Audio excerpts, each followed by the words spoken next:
Hello students, so today we are going to start first chapter of mathematics called real number. हम CBSE का 10th का maths यहाँ पे देखने के लिए जा रहे हैं और उसका जो पहला चैप्टर है वो है रियल नंबर.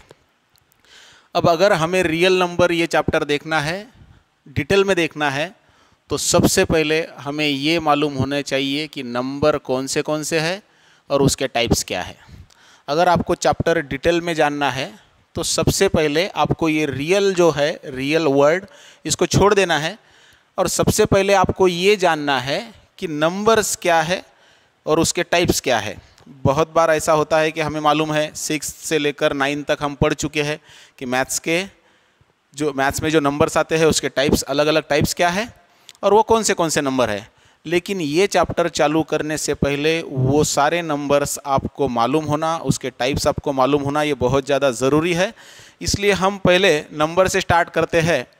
तो अगर हम कुछ भी गिनना चाहते हैं तो हम 1 से स्टार्ट कर सकते हैं. जैसे कि मैंने अगर कहा कि ये फिंगर्स को गिनो आप, तो आप बोलेंगे 1 2 3 4 5. तो जो भी नंबर हमारे 1 से स्टार्ट होकर 1 से आगे आते हैं, यानी ग्रेटर देन 1, ओके, 2 3 4 डैश, इन सारे नंबर्स को हम कहेंगे नेचुरल नंबर्स. इन सारे नंबर्स को हम क्या कहेंगे? Natural number. The number which is 1 and greater than 1. The number which are 1 which is 1 and greater than 1. Okay, इस नंबर को हम कहेंगे नेचुरल नंबर. आज हमारा पहला ही दिन है तो आराम से स्टार्ट करने की कोशिश करेंगे. ओके, अब यहाँ पे अगर मैं कहता हूँ कि अब आप उंगलियाँ गिनो, तो अब तो उंगलियाँ है ही नहीं. आपको उंगलियाँ कहाँ दिख रही है? अगर मैंने कहता हूँ कि इस हाथ की उंगलियाँ आप गिनो, तो आपको तो कुछ दिख रहा ही नहीं है. कुछ दिख रहा ही नहीं है, इसको हम कौन सा नंबर बोलेंगे? तो इसको हम बोलेंगे 0. अगर मैं आपको कहता हूँ कि ये उंगलियां आप गिनो, तो आप गिनेंगे 1 2 3 4 5. ओके, लेकिन अगर मैं कहता हूँ कि अब उंगलियां गिनो, तो आप 1 से तो स्टार्ट नहीं कर सकते क्योंकि है ही नहीं. तो 1 से स्टार्ट ना करते हुए और कौन सा नंबर है क्या कि हम गिन सकते हैं? यस, यहाँ पे 0 उंगलियाँ है सर. जहाँ पे कुछ है ही नहीं उसको हम कहेंगे 0. तो और एक नंबर हमारे पास यहाँ पे ऐड हुआ 0. तो जो नंबर 0 से स्टार्ट होते हैं, 0 1 2 3 4 डैश, 0 एंड ऑनवर्ड्स, जो नंबर 0 से स्टार्ट होकर ऊपर के तरफ जाते हैं, ग्रेटर नंबर के तरफ जाते हैं, 0 से जो नंबर बड़ा होता है उसके तरफ हम शिफ्ट होते हैं, उन नंबर्स को हम कहेंगे होल नंबर्स. ये 2 नंबर हो गए. अब ऐसे भी कोई नंबर्स है क्या कि ये तो पॉजिटिव नंबर हो गए, ये तो यहाँ पे 0 से बड़े नंबर हो गए, और कोई ऐसे नंबर है क्या कि जो 0 से छोटे हैं? यस, हमारे पास ऐसे भी नंबर है जो 0 से बड़े हैं और हमारे पास ऐसे भी नंबर है जो 0 से छोटे हैं. तो यहाँ पे हमने क्या किया, इन नंबर्स के सामने यहाँ पे निगेटिव साइन अप्लाई कर दिया. तो इस निगेटिव साइन का मतलब ये है कि ये नंबर्स 0 के लेफ्ट हैंड साइड में है. ओके, साइंस में ये निगेटिव साइन जो है वो बहुत इंपॉर्टेंट है. अगर मैं कहता हूँ कि एक आदमी इस डायरेक्शन से 5 किलोमीटर गया, ओके, और एक आदमी इस डायरेक्शन से 5 किलोमीटर गया, तो अब क्या हुआ? दोनों की डायरेक्शन अपोजिट है. तो अपोजिट डायरेक्शन डिनोट करने के लिए, अपोजिट डायरेक्शन बताने के लिए मैं क्या करूँगा? इसको प्लस कहूँगा और इसको क्या कहूँगा? माइनस. ये निगेटिव साइन हमें ये नहीं बताता कि ये डिस्टेंस -5 किलोमीटर है. डिस्टेंस कभी निगेटिव नहीं होता, एरिया कभी निगेटिव नहीं होता, लेकिन यहाँ पे फिर भी हमने क्या कहा कि ये आदमी इस डायरेक्शन में -5 किलोमीटर चला. गलत है. माइनस साइन इसलिए लिखा क्योंकि हमने एक इंसान है ए और एक इंसान है बी, हमने दोनों में कंपेयर किया और कंपेयर करने के बाद ये 5 किलोमीटर चला, ये भी 5 किलोमीटर चला, लेकिन साथ में हमें ये भी बताना पड़ेगा कि जो दोनों इंसान चले वो अपोजिट डायरेक्शन में चले। तो इसलिए एक को प्लस कहो, एक को माइनस कहो। आप इसको भी माइनस कह सकते हो। अगर आप इस डायरेक्शन को माइनस कहने वाले हो तो इस डायरेक्शन को जो अपोजिट होती है उसको आपको प्लस कहना पड़ेगा। तो यहाँ पे निगेटिव साइन क्या इंडिकेट करता है? ओके, कि जीरो के राइट हैंड साइड में जो आते हैं वो प्लस हुए और जीरो के लेफ्ट हैंड साइड में जो आते हैं अपोजिट डायरेक्शन, जीरो की राइट साइड प्लस, जीरो की लेफ्ट साइड माइनस। तो हमने यहाँ पे मैथमेटिक्स का एक रूल बनाया कि जो भी नंबर जीरो के राइट में आते हैं उसे हम पॉजिटिव कहेंगे, चाहे यहाँ पे साइन हो या ना हो, और जो नंबर यहाँ पे जीरो के लेफ्ट में आएंगे उसको हम निगेटिव नंबर कहेंगे। मान लीजिए एक नंबर है 6, तो इसको आप पॉजिटिव कहेंगे या निगेटिव कहेंगे? ओके, तो अगर साइन नहीं है तो हम उसको प्लस ही कहेंगे। तो ये 6 नंबर अकेला है या इसके साथ में और कुछ नंबर है? दिखने के तो यहाँ पे 6 अकेला दिख रहा है, लेकिन इस नंबर के साथ में बहुत ज़्यादा नंबर्स है वहाँ पे जो नहीं दिख रहे हैं। ओके, जैसे कि इसके पावर में 1 है, इसके मल्टीप्लिकेशन में 1 है, इसके डिवीजन में 1 है, इसके प्लस में 0 है, इज इक्वल टू 6। 1 2 3 4, ओके, ये सारे नंबर हमें नहीं दिखते, ये साइन भी नहीं दिखता, ये सब मिला के 6 होता है। इसको हम अकेले लिखते हैं लेकिन ये अकेला नहीं होता, इसके पावर में 1 होता है, इसके मल्टीप्लिकेशन में 1 होता है, इसके डिवीजन में 1 होता है। यहाँ पे इसके सामने अगर साइन नहीं हुआ तो वो पॉजिटिव होगा। अगर मैं ऐसा लिखता हूँ -6 तो ये नंबर निगेटिव ही हुआ। तो अगर साइन नहीं है तो वो प्लस हुआ। जैसे यहाँ पे साइन हमने लिखा नहीं, प्लस है कि माइनस है, तो प्लस है, यहाँ पे साइन लिख दिया तो ये कौन सा नंबर हुआ? माइनस। ओके, तो अब हम क्या कर रहे हैं, जीरो के जो राइट साइड में है वो प्लस और जीरो के लेफ्ट साइड में जो है वो माइनस। तो अगर 1 से स्टार्ट हो रहे हैं तो यहाँ पे हमने नेचुरल नंबर कहा, 0 से स्टार्ट हो रहे हैं तो हमने होल नंबर कहा, 0 से कम वाले जो नंबर है जो लेस देन 0 है, ओके, -1 -2 -3, अगर ये भी नंबर हम कलेक्ट कर लेते हैं, ये भी नंबर को हम गिनती में लेते हैं तो उसको हम कहेंगे इंटीजर्स। उसको हम क्या कहेंगे? इंटीजर्स। अब आराम से देखो, आराम से। ओके, अब बात ये हुई कि यहाँ पे 1 2 3 complete numbers, 0 1 2 3 4 complete numbers, okay, -1 -2 -3 ये भी कंप्लीट नंबर है, पूरा का पूरा नंबर है। कुछ ऐसे भी नंबर हो सकते हैं क्या कि जो कंप्लीट नहीं है, आधे अधूरे है? ओके, हो सकते हैं। जैसे 2 और 3 के बीच में मैंने अगर कहा कि यहाँ पे कितने नंबर्स है, 2 और 3 के बीच में कितने नंबर्स है, तो 2 और 3 के बीच में इनफाइनाइट नंबर आ सकते हैं, हमें इनफाइनाइट नंबर मिलेंगे। कैसे? मैंने लिखा 2.00001 और भी इनफाइनाइट नंबर मिल जाएंगे, 2.00002, धीरे धीरे धीरे धीरे बढ़ते जाएंगे 2.99 और उसके बाद क्या मिलेगा? 3। तो किसी भी दो नंबर के बीच में हमें कितने नंबर मिलने वाले हैं? इनफाइनाइट नंबर मिलने वाले हैं। तो उस नंबर को भी काउंट करना पड़ेगा। तो जो कंप्लीट नंबर है, कंप्लीट यहाँ पे जाने जहाँ पे डेसिमल पॉइंट नहीं आता है, ओके, ध्यान से सुन लो, एक्स्ट्रा का नॉलेज देने की कोशिश कर रहा हूँ जो कि बहुत ज़्यादा ज़रूरी है। हम जो भी मैथमेटिक्स देखेंगे सिर्फ जो चैप्टर में है वो नहीं देखेंगे, 11th 12th में भी क्या काम में आने वाला है वो भी हम देखने वाले हैं, और कंसेप्चुअल मैथमेटिक्स यहाँ पे देखने की कोशिश हम करेंगे। ओके, अब मुझे बताओ, जैसे जैसे हम लेफ्ट से राइट के तरफ जाएंगे वैसे वैसे नंबर बढ़ता जाएगा। यानी क्या? -4 से बड़ा -3, -3 से बड़ा -2, -2 से बड़ा -1, ओके, -1 से बड़ा 0, यानी 0 किसी से बड़ा है क्या? यस, -1 से बड़ा है, -2 से बड़ा है, -3 से बड़ा है। तो जैसे जैसे हम लेफ्ट से राइट की तरफ शिफ्ट होते जाएंगे नंबर की वैल्यू बढ़ती जाएंगी। 2 से 3 बड़ा, 3 से 4 बड़ा, 4 से 100 बड़ा, 100 से 1000 बड़ा, 1000 से 1 करोड़ बड़ा, यानी जैसे जैसे राइट को जाएंगे नंबर बढ़ते जाएंगे। तो इस -4 और -3 के बीच में कितने नंबर है? इनफाइनाइट। -3 और -2 के बीच में कितने नंबर है? इनफाइनाइट। 1 और 2 के बीच में कितने नंबर है? इनफाइनाइट। बहुत सारे नंबर है।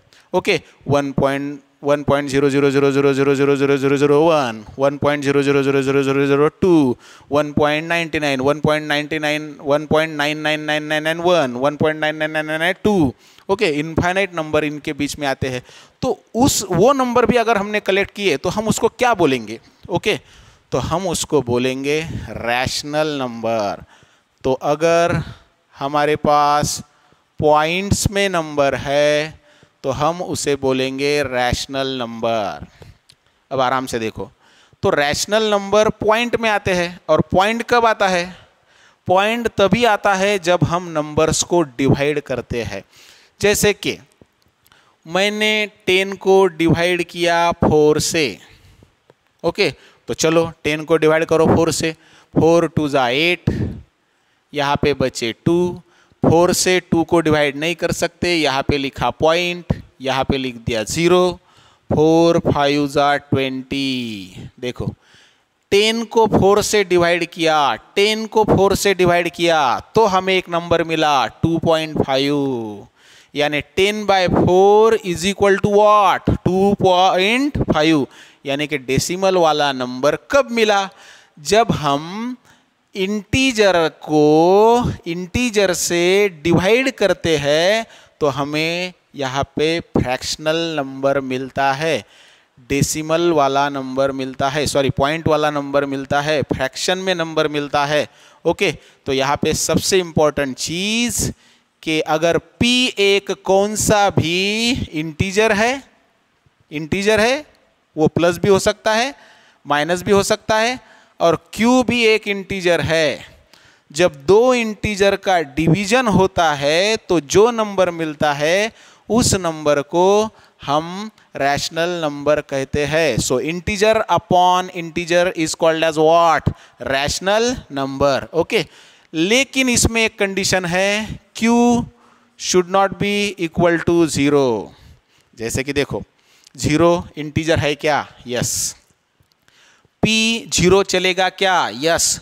सो रैशनल नंबर में 0 रैशनल नंबर है क्या? यस। लेकिन अगर आप कहेंगे कि मैं डिवाइड करना चाहता हूँ सर, इंटीजर को इंटीजर से डिवाइड करना चाहता हूँ, लेकिन मैं q यानी कि जो डिनोमिनेटर में नंबर आने वाला है उसको 0 लेना चाहता हूँ, नहीं चलेगा। क्योंकि आप एक इंटीजर लो, हम इसको कहेंगे p इज इक्वल टू 3, और q के जगह पे अगर 0 लेते हैं तो उसका आंसर आएगा infinity. So anything upon 0 is called as infinity. 0 upon 0 तो एरर है, इसका तो कोई आंसर है ही नहीं। डिटेल में जाने की कोशिश कर रहे हैं, बहुत ज़्यादा इंपॉर्टेंट है। ओके अगले साल आप जेई की नीट की एग्ज़ाम देने वाले हैं, अगले साल से ही आप अगले साल ही 11वीं में जाने वाले हो।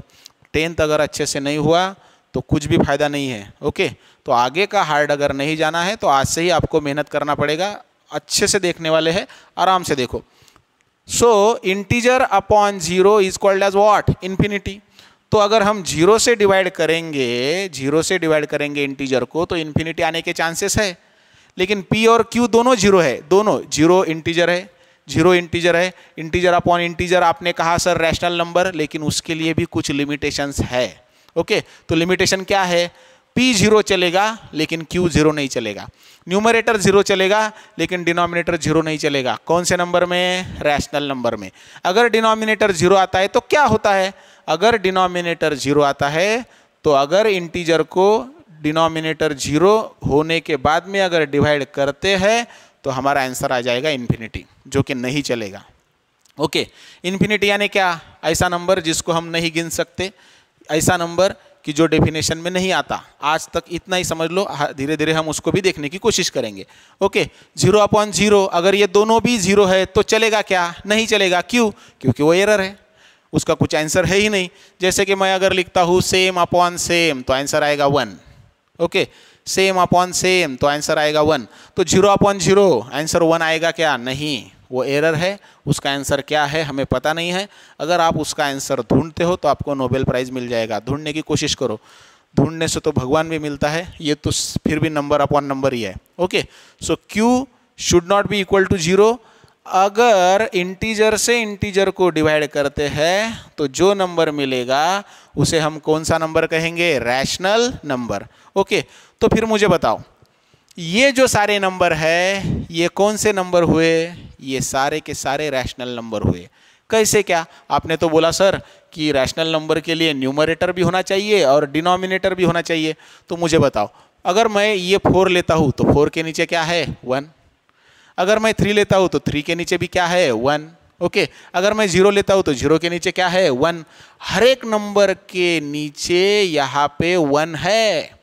तो ये तीनों के तीनों रैशनल हुए क्या? Yes, all natural numbers, all whole numbers, all integers are, all natural numbers, all whole numbers, all integers are rational numbers. Okay, क्योंकि सबके नीचे क्या होता है? 1 होता है। और अगर मैं मान के चलो एक ऐसा एग्जांपल लेता हूं, example number 1। Okay, example number 1 rational को ज़्यादा डिटेल में देखना है क्योंकि रैशनल ही हमें रियल नंबर तक लेके जाएगा। आराम से, एकदम आराम से देखना है, ध्यान से देखना है, आराम से देखते रहो और सिर्फ सुनते रहो, देखते रहो और सिर्फ सुनते रहो, आपको ऑटोमेटिकली आ जाएगा। रैशनल ही हमें रियल तक लेके जाने वाला है और रियल तक जाने का रास्ता रैशनल से शुरू होगा। और रैशनल जानने के लिए नेचुरल, होल और इंटीजर मालूम होना ज़रूरी है। तो हर नेचुरल, हर होल, हर इंटीजर रैशनल नंबर है। क्यों? क्योंकि अगर मैं 6 लेता हूँ तो 6 कौन सा नंबर है? नेचुरल भी है, होल नंबर भी है, इंटीजर भी है। तो ये रैशनल होगा क्या? नहीं होगा। क्यों? क्योंकि सर ने बताया कि रैशनल नंबर के लिए न्यूमरेटर भी चाहिए और डिनोमिनेटर भी चाहिए। यहाँ पे तो डिनोमिनेटर कुछ दिख रहा नहीं, तो मैंने तो अभी आपको सिखाया कि हर नंबर के नीचे क्या होता है? 1। इसका मतलब वहाँ पे डिनोमिनेटर प्रेजेंट है, तो वो कौन सा हुआ? रैशनल। तो each and every complete number, जैसे कि 2341, 2341, ये जो कंप्लीट नंबर है, हम कंप्लीट नंबर किसको कहेंगे? जहाँ पे पॉइंट नहीं आता उसको हम कंप्लीट नंबर बोलेंगे, जहाँ पे पॉइंट आता है उसको हम कंप्लीट नंबर नहीं बोलेंगे। जैसे 234.1, हम इसको कंप्लीट नंबर नहीं बोलेंगे। 2341, यहाँ पे तो पॉइंट नहीं दिखा। ओके, तो ये नंबर हो गया कंप्लीट नंबर। तो ये रैशनल है क्या? यस, बिकॉज इसके नीचे कितना है? तो इसके नीचे क्या है? 1 है। ओके, अब आराम से देखो कि अगर मैंने एग्जाम्पल लिखा 10/4, वो तो मैंने अभी आपको दिखाया 10/4 कितना होता है? 2.5। ओके, 10/4 2.5। ओके, 10/4। चलो, 10/4 को अभी हमने डिवाइड किया, इसका आंसर आया 2.5। अब मुझे बताओ कि फाइनल जो रिमाइंडर है, फाइनल रिमाइंडर वो कितना बचा? 0। यानी इसके बाद हम इसको नहीं छुड़ा सकते।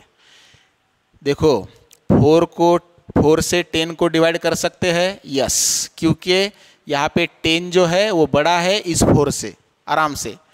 बाद में हमारे पास बचता है 2, तो 2 को तो हम डिवाइड नहीं कर सकते, इसलिए हमने यहाँ पे लिया पॉइंट, इसको कर दिया 20, तो यहाँ पे आया 2, 4, 5 20। अब 0 को 4 से नहीं डिवाइड कर सकते, 0 को 4 से डिवाइड नहीं कर सकते, यानी हमारा जो डिवीजन है वो स्टॉप हो गया। और आपका इस चैप्टर का पहला ही कंसेप्ट है यूक्लिड्स डिवीजन लेम्मा, यानी वो डिवीजन समझने के लिए ये डिवीजन समझना बहुत ज़्यादा ज़रूरी है। आराम से, ध्यान से। तो क्या हुआ, जब मैं 10 इस इंटीजर को 4 इस इंटीजर से डिवाइड करता हूँ, वो रैशनल नंबर हुआ। लेकिन वो ऐसा रैशनल नंबर हुआ कि जिसका आंसर आया 2.5। तो 2.5 कौन सा नंबर है? फ्रैक्शनल नंबर है, वहाँ पे पॉइंट आ रहा है, तो वो नंबर कौन सा नंबर हुआ? Rational number. ओके, ये हो गया एग्जाम्पल नंबर 1। अब मुझे बताओ, डेसिमल के बाद में एक ही नंबर आया, कौन सा आया? 5। इसके बाद में कौन सा भी नंबर आने के लिए तैयार नहीं है, यानी हमारा जो डिवीजन हुआ वो स्टॉप हुआ, यानी यहाँ पे क्या हुआ? ये नंबर जो है 2.5 टर्मिनेट हो गया। अब इसके बाद 10/4 का कोई भी नंबर आगे आएगा नहीं। क्यों? क्योंकि यहाँ पे रिमाइंडर क्या आया? 0। तो रिमाइंडर अगर 0 आता है, इसका मतलब पॉइंट के बाद में कुछ लिमिटेड ही नंबर आएंगे, यानी कि वो टर्मिनेट हो जाएगा, खत्म हो जाएगा। After after after definite decimal point. So जो नंबर डेसिमल पॉइंट के बाद में आफ्टर फिक्स, डिफाइनाइट यानी निश्चित, ओके, डिफाइनाइट यानी हमें मालूम है कि यही है, उसको हम कहेंगे fix, okay. After definite fix decimal point ये नंबर टर्मिनेट हो जाएगा, ओके। तो अब अगर टर्मिनेट होता है तो वो कौन सा नंबर हुआ? Rational number. जैसे कि मैं अगर लिखता हूँ 1.254, अब 4 के बाद में कोई नंबर आने को तैयार है नहीं, इसका मतलब क्या कि 3 फिक्स नंबर के बाद में, डेसिमल पॉइंट के बाद जो 3 नंबर्स है, उसके बाद अब चौथा, पांचवा, छठा कोई भी नंबर आने के लिए तैयार नहीं है। इसका मतलब ये टर्मिनेट हो गया, एंड हो गया, okay. Chhatrapati Shivaji terminus Mumbai, terminus ये जो शब्द है टर्मिनल यानी एंड, अब उसके आगे हमारी गाड़ी नहीं जाएगी। अगर आप अमरावती स्टेशन जाते हो, रेलवे स्टेशन, तो अमरावती के आगे गाड़ी जाती नहीं। अगर अमरावती से कहीं जाना है तो उसको लौट के आना पड़ेगा, फिर बडनेरा से उसको डिवाइड होना पड़ेगा। टर्मिनल यानी क्या? And, okay. तो अब यहाँ पे आराम से देखो, कुछ ऐसे भी नंबर है क्या कि जो टर्मिनेट नहीं होते? हो सकते हैं। तो मैंने एक एग्जाम्पल लिया यहाँ पे, एग्जाम्पल नंबर 2 मैंने लिया 10/3। अब मुझे 10/3 यानी 10 को 3 से डिवाइड करना है। 10 को 3 से डिवाइड करना है, ये हो गया आपका डिवाइजर, इसको कहूँगा कैपिटल डी, बहुत ज़्यादा इम्पोर्टेंट है, ओके। ये हो गया आपका डिविडेंड, इसको अलग अलग नाम देंगे, इसको अभी नोटेशन देंगे नहीं, बाद में देखते हैं उसको क्या करने का है तो, ओके। अब यहाँ पे जो नंबर आएगा उसको हम कहेंगे कोशेंट, ओके। अब देखो आराम से इस एग्जाम्पल को देखने की कोशिश करो। ये जो ऊपर का है, ऊपर का आएगा, उसको हम कहेंगे कोशेंट, ओके ओके। अब इसको 3 से डिवाइड करो, चलो कितना आएगा? 3 3 जा 9, बाद में बचा 1। अब 1 को 3 से डिवाइड नहीं कर सकते, इसलिए लिया पॉइंट, यहाँ पे हो गया 10, 3 3 जा 10, 3 3 जा 9, यहाँ पे बचा 1, फिर से 0 लगा दो, ओके। तो यहाँ पे आएगा 3 3 3 3 3 3 3 3, ये आते ही रहेगा। अगर आप आपकी उम्र के आखिरी मिनट तक, आखिरी सेकंड तक भी ये डिवीज़न करते रहोगे तो ये डिवीज़न ख़त्म होगा नहीं। फिर क्या हुआ? फिर 10/3 का आंसर क्या आया? 3.333333333333333। अब ये तो टर्मिनेट ही नहीं हो रहा, इसका मतलब नॉन टर्मिनेटिंग, टर्मिनेट नहीं हुआ, खत्म नहीं हो रहा, खत्म भी नहीं हो रहा। लेकिन और एक चीज है, repeat repeat repeat repeat repeat repeat repeat repeat, वही नंबर रिपीट रिपीट आया, नॉन टर्मिनेटिंग एंड रिपीटिंग, वही नंबर यहाँ पे रिपीट हो रहे हैं। जैसे कि अगर आप मान के चलो एक कोई तो भी नंबर है, आपने उसका डिवीजन किया और उसका आंसर आया 254 254 254 254, आते ही चला गया, 254 रिपीट हुआ, 254 रिपीट हुआ, 254 रिपीट हुआ, तो ये भी एंड होने को तैयार नहीं है और रिपीट रिपीट रिपीट रिपीट वही नंबर्स आ रहे हैं। तो वो नंबर भी कौन से नंबर हुए? Rational number. तो रैशनल नंबर कौन से? Integer upon integer, rational number. लेकिन इंटीजर अपॉन इंटीजर में जो नंबर डिनोमिनेटर में आएगा वो 0 नहीं होना चाहिए, मोस्ट इंपॉर्टेंट। इंटीजर से अगर इंटीजर को डिवाइड किया तो आंसर क्या आ सकता है? उसका आंसर कंप्लीट नंबर भी आ सकता है और उसका आंसर डेसिमल में यानी कि फ्रैक्शन में भी आ सकता है, पॉइंट में भी आ सकता है। जैसे देखो, इंटीजर अपॉन इंटीजर, आंसर आया 2, फ्रैक्शन नहीं आया, पॉइंट नहीं आया। तो इंटीजर अपॉन इंटीजर का आंसर पॉइंट में नहीं आया तो भी rational number, 2 is a rational number, okay.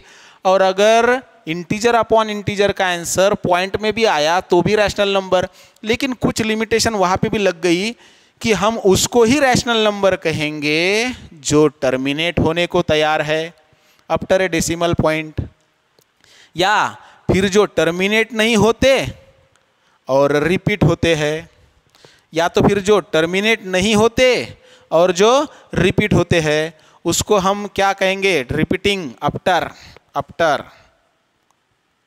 Decimal point. Decimal point के बाद में वो रिपीट होते रहते हैं और टर्मिनेट होने को तैयार नहीं है, चलते रहते। फिर ऐसे कुछ नंबर है क्या? अब यहाँ से ही देखो आराम से, आराम से एकदम। फिर ऐसे कुछ नंबर है क्या कि जो देखो टर्मिनेट हो गए। अब दूसरा पॉइंट आया नॉन टर्मिनेट, जो नॉन रिपीटिंग भी होंगे। ऐसे कुछ नंबर है क्या? तो आप क्या करो कि यहाँ पे 22/7 का यहाँ पे हम डिवीजन करके देखते हैं। 22/7 का 22 कौन सा नंबर है? इंटीजर। 7 कौन सा नंबर है? इंटीजर। तो 22/7 का हम यहाँ पे डिवीजन करके देखते हैं। तो यहाँ पे आया 22, 7 3 जा 21, बचा 1, देना पड़ेगा पॉइंट, बचा 10, 7। ओके, ये तो आपको आना ही चाहिए। 3 यहाँ पे लिया 0 क्योंकि 7 से 3 को डिवाइड नहीं कर सकते। सो 7 4 जा 28। यहाँ पे कितना बचा? 2। यहाँ पे फिर से लिया 20, 7 2 जा 14। ओके, यहाँ पे बचा 6, तो 7 2 जा 14। ओके, यहाँ पे बचा 6, यहाँ पे लिया 0, 7 8 जा 56। ओके, 7 8 जा 56। कुछ गलत होता है तो आप चेकआउट कर लो। सिखाते वक्त हर चीज़ याद में नहीं रहती, हो सकता है सिली मिस्टेक हो जाए। सिखाते वक्त बहुत सारी चीज़ें दिमाग में होती है, आपको बहुत सारी चीज़ें बतानी पड़ती है, इसलिए कुछ सिली मिस्टेक हो सकती है, चेकआउट कर लेना। नहीं तो आप बोलोगे कि सर ने झूठा ही पढ़ाया, वैसा नहीं होता है। ओके, तो यहाँ पे फिर से लेना पड़ेगा। 7 8 जा 56, यहाँ पे लिया 40, 4 बचा 40, 7 5 जा 35, यहाँ पे लिख दिया 5, यह आया यहाँ पे 5। अब ये ख़त्म ही होने को तैयार नहीं है। तो हमारे पास एक नंबर ऐसा भी है, 1 2 3 4 5, 4 में हमारे पास 2 पॉइंट है। एक तो terminate after a definite decimal point, उसको भी रैशनल कहेंगे। इसका एग्जांपल ये, जो पॉइंट के बाद में ख़त्म होना चाहता है, जो पॉइंट के बाद में 2-3 नंबर आने के बाद ख़त्म हो गया, उसको कहेंगे terminate after a definite decimal point. Point के बाद में वो टर्मिनेट नहीं होना चाहता लेकिन वो रिपीट हो रहा है। ओके, अब हमारे पास एक नंबर ऐसा है 22/7। ओके, एग्जाम्पल 22/7, इसका आंसर आया 3.14285 और इसका जो आंसर है वो चलता ही रहेगा। ऐसा मान के चलो यहाँ पे कुछ तो भी ऐसे नंबर है, कुछ भी ऐसे नंबर है, कुछ भी। ओके, अब यहाँ पे ये नंबर क्या हो रहा है? टर्मिनेट नहीं हो रहे हैं, यानी नॉन टर्मिनेटिंग, यानी कि क्या? Non terminating and non repeating इसका मतलब क्या हुआ कि इसका मतलब ये हुआ कि ये नंबर कुछ तो भी अलग है। नॉन टर्मिनेटिंग यहाँ पे भी है, यहाँ पे भी है, लेकिन एंड के बाद यहाँ पे रिपीटिंग है और यहाँ पे क्या है? Non repeating after a decimal. ये अच्छे से लिखना है, आराम से लिखना है, वीडियो पॉज करो और अच्छे से लिख लो। After a decimal point, decimal point के बाद वो ख़त्म होना नहीं चाहता और वो रिपीट भी होना नहीं चाहता। यानी क्या? यानी इमेजिन कर लो एक ऐसा नंबर है, उसका आंसर आया 2.47832892 3245678। देखो यहाँ पे कोई चीज़ रिपीट नहीं हुई। फिर आप बोलेंगे सर 8 तो आया, 8 तो रिपीट हुआ। मैं वैसा नहीं कह रहा हूँ। यहाँ पे देखो, अगर मैं इसको अच्छे से कर लेता हूँ, देखो 333 अगर 333 तो 333 क्या हो रहा है? कंटिन्यूसली रिपीट हो रहा है।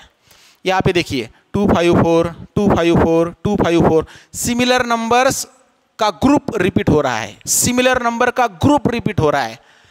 यहाँ पे सिमिलर नंबर का 478 आया। 478 आपको बाद में कहीं नहीं दिखा, कंटिन्यूअस 478 478 478 478 कंटिन्यू नहीं आया। ओके, अब आखिरी में कहीं तो भी आपको दिख गया 478, इसका मतलब क्या हुआ, कंटिन्यूअसली 478 रिपीट हुआ क्या, नहीं। तो अगर 478 यहाँ पे है और आखिरी में 478 आया तो आप इसको ये नहीं कहेंगे नॉन रिपीटिंग, इसको आप इसको ये नहीं कहेंगे कि रिपीट हो रहा है, नहीं। रिपीट का मतलब क्या है, सिमिलर नंबर का ग्रुप कंटिन्यूअसली रिपीट हो रहा है, एक के बाद एक 254 आया, बाद में भी 254 आया, बाद में भी 254 आया। मैं क्या समझाने की कोशिश कर रहा हूँ कि रैशनल नंबर में हमारे पास दो टाइप्स है। पहला है कि जो डेसिमल के बाद में टर्मिनेट होना चाहता है, दूसरा है जो डेसिमल के बाद में टर्मिनेट नहीं होना चाहता लेकिन डेसिमल पॉइंट के बाद में रिपीट होना चाहता है। 333 333 333 254 254 254 254 हो सकता है एक आधा आंसर आपका ऐसा आए 1.68 68 68 68 6, तो 68 68 68 68 ये क्या हुए, रिपीट हुए। लेकिन कुछ नंबर ऐसे भी है जो डेसिमल के बाद में खत्म नहीं होना चाहते, खत्म हुए तो टर्मिनेट रैशनल, खत्म नहीं हुए और रिपीट हुए तो भी रैशनल, लेकिन खत्म नहीं हुए और रिपीट भी नहीं हुए तो वो आ गया पांचवा टाइप, इरैशनल। तो इरैशनल नंबर कौन से है, 22/7 का मतलब है पाई। तो पाई जहाँ पे भी दिख गया, ये नोटेशन आपको जहाँ पे भी दिख गया इसको कहना है पाई, पाई PI पाई, इसको हम पढ़ेंगे पाई। जैसे इसको हमने कहा A, वैसे हम इसको क्या कहेंगे, पाई। सो 20 पाई की वैल्यू है 22/7, ये इसका इंटीजर अपॉन इंटीजर यानी कि रैशनल में जाएगा। आपको लगेगा कि सर इसको रैशनल में ले लो ना क्योंकि ये तो इंटीजर अपॉन इंटीजर है, नहीं, ये इंटीजर अपॉन इंटीजर होने के बाद में भी इसका आंसर क्या आया, आंसर क्या आया, non terminating and non repeating. कहाँ पे, आफ्टर डेसिमल पॉइंट। अगर डेसिमल नहीं आया, मान के चलो 22/7 का आंसर आया 35 आया, इमेजिन करो, नहीं आएगा लेकिन आया 35 आया, तो 35 कौन सा नंबर है, ये तो इंटीजर है, 3 4 5 6 7, इसके पास तो डेसिमल नंबर है ही नहीं, तो डेसिमल नंबर नहीं है, सॉरी इसके पास पॉइंट तो है ही नहीं, डेसिमल नंबर है, उसको कंफ्यूजन में मत लो, बाद में देखेंगे। इसके पास तो पॉइंट है ही नहीं, अगर इसके पास पॉइंट है ही नहीं तो पॉइंट के बाद में खत्म हो रहा है या नहीं हो रहा है, रिपीट हो रहा है या नहीं हो रहा है, इसका मुद्दा ही कहाँ से आया। तो अगर इंटीजर अपॉन इंटीजर में पॉइंट नहीं आता है तो वो तो गया रैशनल में। इंटीजर अपॉन इंटीजर में पॉइंट आता है लेकिन पॉइंट के बाद में खत्म हो रहा है तो भी रैशनल में जाएगा, मतलब पॉइंट नहीं आया तो भी रैशनल में गया। जैसे कि मैं लिख देता हूँ एग्जांपल 8/4 2, पॉइंट आने की जरूरत नहीं है, तो इंटीजर अपॉन इंटीजर पॉइंट नहीं आया तो भी rational, integer upon integer point आया तो रैशनल, लेकिन पॉइंट आया तो चेकआउट करना पड़ेगा, क्या टर्मिनेट हो रहा है, रैशनल। टर्मिनेट नहीं हो रहा है तो और एक कंडीशन चेक करनी पड़ेगी, क्या रिपीट हो रहा है क्या, देखो तो रिपीट तो नहीं हो रहा है। ओके, तो यहाँ पे रिपीट नहीं हो रहा है तो भी यहाँ पे क्या आएगा, रिपीट नहीं हो रहा है तो और एक चेक करना पड़ेगा, नॉन टर्मिनेटिंग है क्या, देखो नॉन टर्मिनेटिंग है तो यहाँ पे नॉन टर्मिनेटिंग अगर है, नॉन टर्मिनेटिंग अगर है और रिपीटिंग अगर है तो यहाँ पे रैशनल। लेकिन अगर रिपीटिंग नहीं है, लेकिन अगर रिपीटिंग नहीं है, लेकिन अगर रिपीटिंग नहीं है तो उसको क्या कहेंगे, इरैशनल। तो रैशनल में पहला टर्मिनेटिंग, दूसरा नॉन टर्मिनेटिंग, रिपीटिंग। इरैशनल में और अगर ऐसा आता है नॉन टर्मिनेटिंग नॉन रिपीटिंग, ये आर के साथ भी एन लग जाएगा, इरैशनल इरैशनल इरैशनल, तो आप बोलेंगे कि सर ये तो सब हमें आता था, ये हमने कभी कभी सुना था, आपने वही पढ़ा दिया जो हमें मालूम है। नहीं, इसकी रिवीजन होना बहुत ज़्यादा ज़रूरी था क्योंकि इसके बाद में जो देखने वाले हैं वो है हमारे, आ गए हम इसके बाद में रियल नंबर। तो आप बोलेंगे कि सर फिर यही नंबर है क्या, इसके बाद में कोई नंबर नहीं है क्या? इवन है, डिविजिबल बाय 2, ऑड है, नॉट डिविजिबल बाय 2, प्राइम है, okay, which are divisible by itself only, इसको हम प्राइम कहेंगे।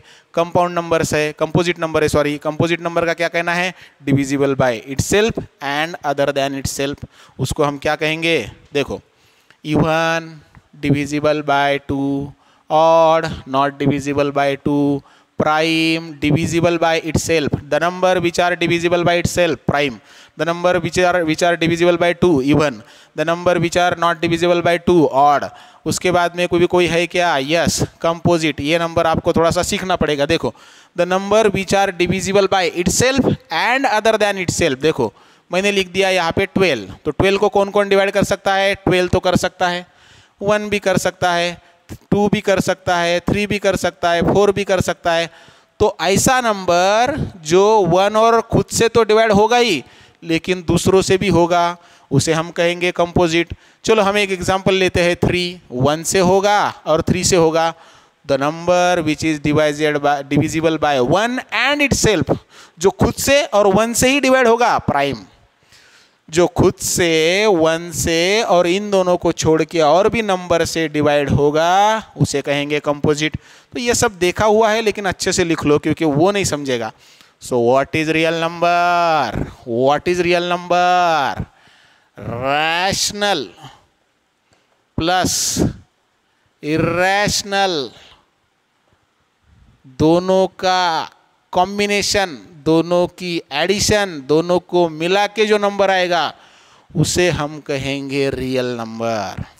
ओके, तो यहाँ पे इरेशनल के एग्जांपल क्या हुए? √2, √3, √5, √6, √7, √8, √9, √10। चलेगा क्या? नहीं चलेगा √9। क्यों? जो नंबर अंडर से बाहर आ सकता है वो नंबर इरेशनल नहीं है। क्यों? क्योंकि √9 की वैल्यू है 3। 3 कौन सा हुआ? 3 कौन सा हुआ? 3 कौन सा हुआ? इंटीजर। इंटीजर कौन सा नंबर होता है? रैशनल। क्योंकि जो नंबर यहाँ पे कंप्लीट होगा, रैशनल। कंप्लीट नंबर होगा तो कौन सा होगा? रैशनल। √9 की वैल्यू क्या आएगी? 3। तो अंडर रूट में अगर कोई ऐसा नंबर है जो बाहर आने की ताकत रखता है, जैसे कि √4, √4 अंडर रूट से बाहर आने की ताकत रखता है, 2 हो जाएगा। 16 अंडर रूट से बाहर आने की ताकत रखता है, 4 हो जाएगा। तो जो नंबर अंडर रूट से बाहर आने की ताकत रखते हैं वो इरेशनल नहीं होंगे, लेकिन जो नंबर अंडर रूट से बाहर आने की ताकत नहीं रखते, ओके, रखते हैं तो रैशनल, नहीं रखते हैं इरेशनल। ओके, तो रैशनल और इरेशनल का जो कंफ्यूजन है सबसे बड़ा, वो आपको समझना पड़ेगा।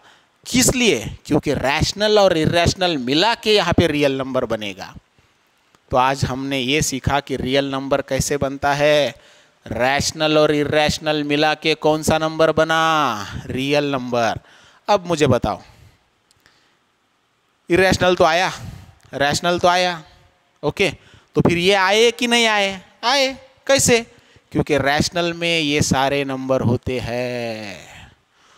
तो 1 2 3 4 5, पहले 3 मिला के चौथा बना, ओके। ये पांचवा तो सेपरेट ही है, अलग है, स्पेशल नंबर है वो, ओके। 1 2 3 4 5, ये सबको मिला के कौन सा नंबर मिला? Real number. Most important. और 10वीं में आपने रियल नंबर सीखा, अब तक सीखा नहीं होगा। 11वीं में जाने के बाद इसकी डेफिनेशन कुछ बदल जाएगी। एनी नंबर x, कौन सा भी नंबर लो, कौन सा भी, हुज स्क्वायर, जिसका स्क्वायर, हुज स्क्वायर लिख के लेना है, इज ग्रेटर देन और equal to 0 is called as real number. अब देखो, ये हो गई थ्योरी। थ्योरी कितनी बड़ी लिखी देखो, आराम से आराम से। एनी नंबर यक्स, कौन सा भी लो, 2, 3, 0, -1, -2, √2, 5, 6, √10, कौन सा भी एनी नंबर जो अब तक देखे वो, जो अब तक नहीं देखे वो नहीं बोल रहा हूं मैं। हमने और कुछ नंबर नहीं देखे, √ में माइनस, ये नंबर नहीं देखा हमने, मैं इसकी बात नहीं कर रहा हूं।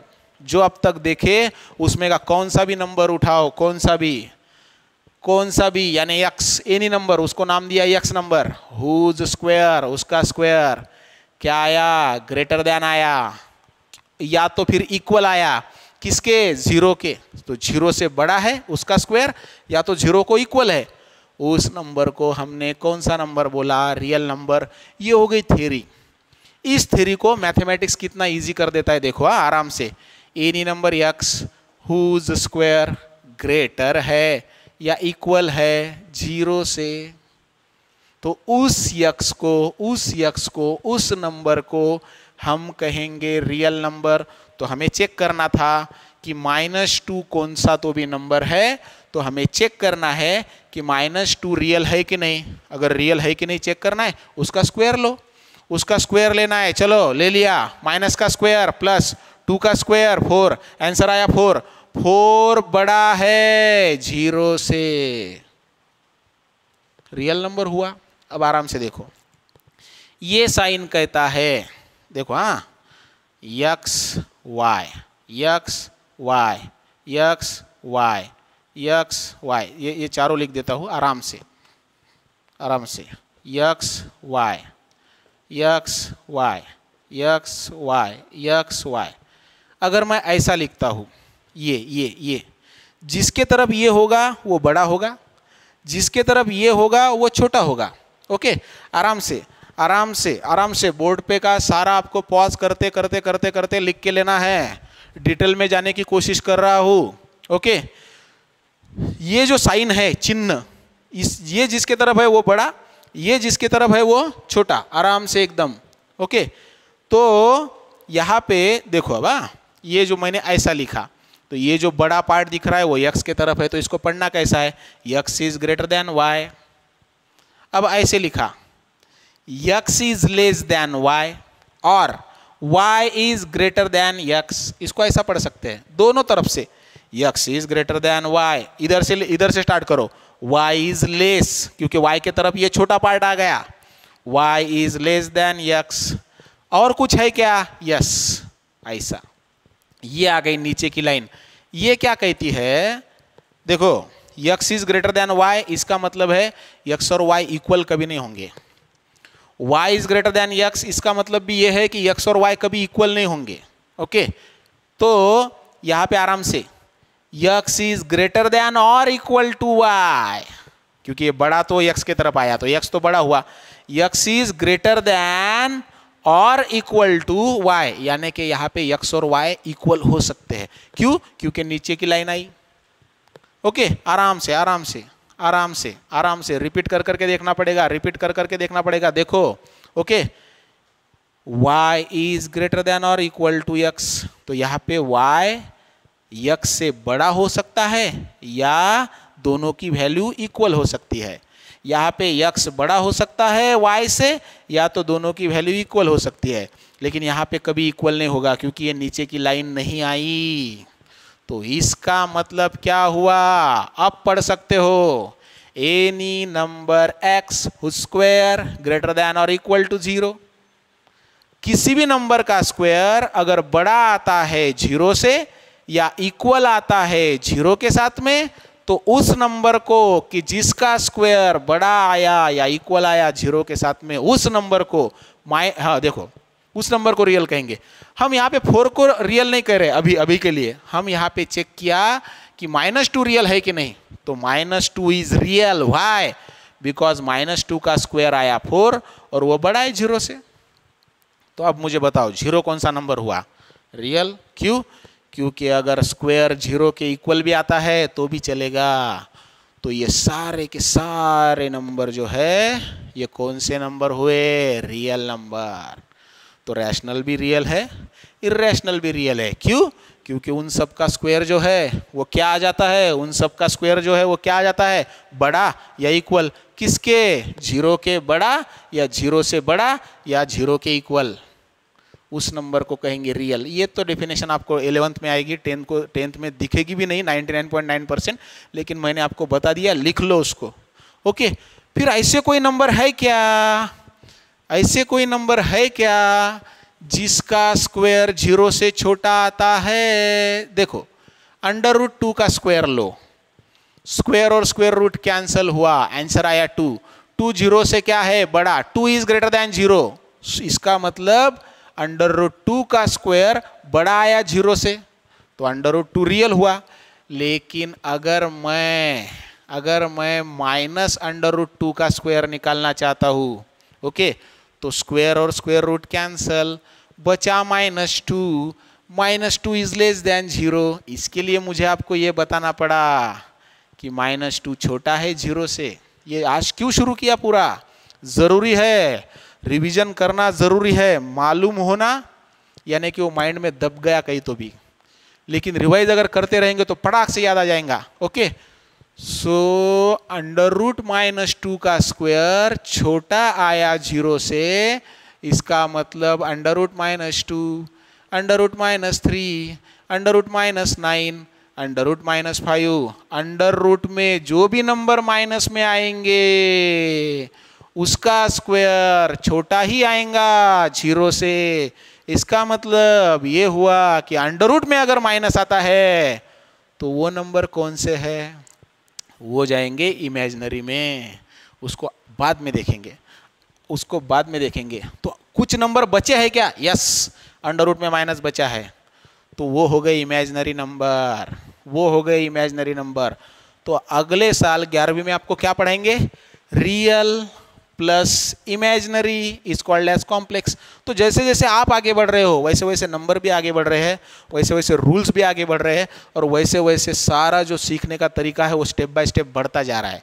तो हमने ये देखा, नेचुरल नंबर जो 1 से शुरू होते हैं, होल नंबर जो 0 से शुरू होते हैं, इंटीजर जो 0 के आगे के भी है और 0 के पीछे की भी है, 0 के राइट साइड के प्लस, 0 के लेफ्ट साइड के माइनस। ओके, रैशनल नंबर कौन से है, नेचुरल, होल, इंटीजर सब रैशनल नंबर है, लेकिन रैशनल नंबर में इंटीजर अपॉन इंटीजर भी आता है। तो इंटीजर अपॉन इंटीजर में पॉइंट भी आ सकता है और पॉइंट नहीं भी आ सकता है। इंटीजर अपॉन इंटीजर का आंसर अगर पॉइंट में नहीं आया तो वो भी rational number, integer upon integer का आंसर पॉइंट में आया तो चेक करना पड़ेगा क्या टर्मिनेट है, रैशनल, नॉन टर्मिनेट है तो और एक कंडीशन चेक करनी पड़ेगी कि पॉइंट के बाद के जो नंबर है वो रिपीटिंग है या नहीं है। अगर वो रिपीटिंग है तो रैशनल, अगर वो नॉन रिपीटिंग है तो इरैशनल। करके देखो, √2 की वैल्यू क्या आती है, √3 की वैल्यू क्या आती है, √5 की वैल्यू नहीं करके देख सकते तो इंटरनेट पे देखो, what is the value of √6। देखो वो कभी टर्मिनेट नहीं होना चाहती, टर्मिनेट नहीं होना चाहता पॉइंट के बाद में, और वो रिपीट भी नहीं होना चाहता पॉइंट के बाद में, उसको इरैशनल कहा।